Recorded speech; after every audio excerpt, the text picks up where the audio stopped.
Notice you've stopped by PosterCentral.com's video blog. I'm Pete Howard with a cheesy intro, and thanks for coming by today. This is a 1968 Grateful Dead concert poster. It's like The Quick and the Dead all over again, except it's not called that. Obviously known as the Notice poster, as these neat concert posters were resembling Old West, post office postings for wanted dead or alive and stuff. They were only used for 6 tour stops, though, totaling 9 shows in 1968.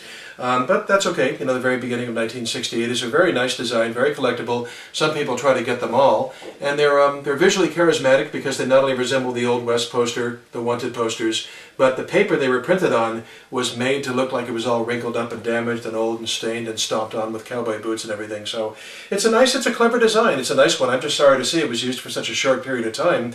I think a tour blank like this should have been used for months myself. But and when I say tour blank, of course, what that means is inside the box there is where the particular gig was printed, but everything else was the same on the poster. And the dates that the cities that this tour went to were Eureka, California, then up to Seattle, Portland, Eugene, Oregon, which this poster is from, and then Portland again to a different venue, and then Ashland, Oregon. So that's that's truly a Pacific Northwest tour, and it does say Tour of the Great Pacific Northwest under notice there, if you didn't quite catch that.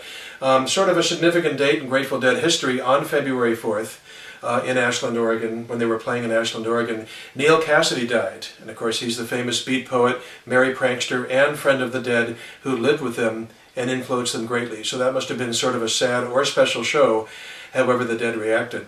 This is, interestingly, it's a very brief thing, and maybe that was the way to start, because this was the first tour that the Dead mapped out by itself. The band just arranged it all themselves and cut out local promoters. So business-wise, I don't know how it went over, but it was certainly, the Beatles were launching their own Apple label in '68, the Dead mapping out their own tour as artists and bands started to take a little more control of their own business dealings and fate.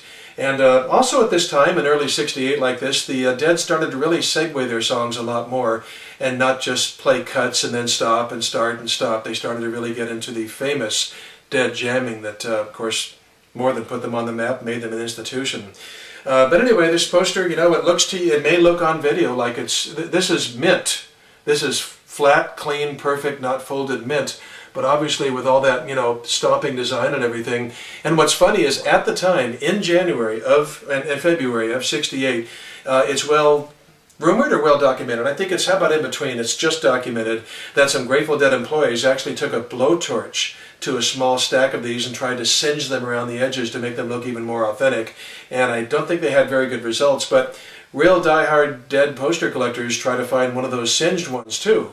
And then other other poster collectors and Dead fans have taken their own blowtorch to their own single poster, and the results usually suck. So don't try that, plus you ruin a good poster at the same time. So anyway, this is really a fun one, really a unique design. I haven't seen it used before or since, and hope you enjoyed it. Take care, thanks for coming by, and we'll see you next time. Bye-bye.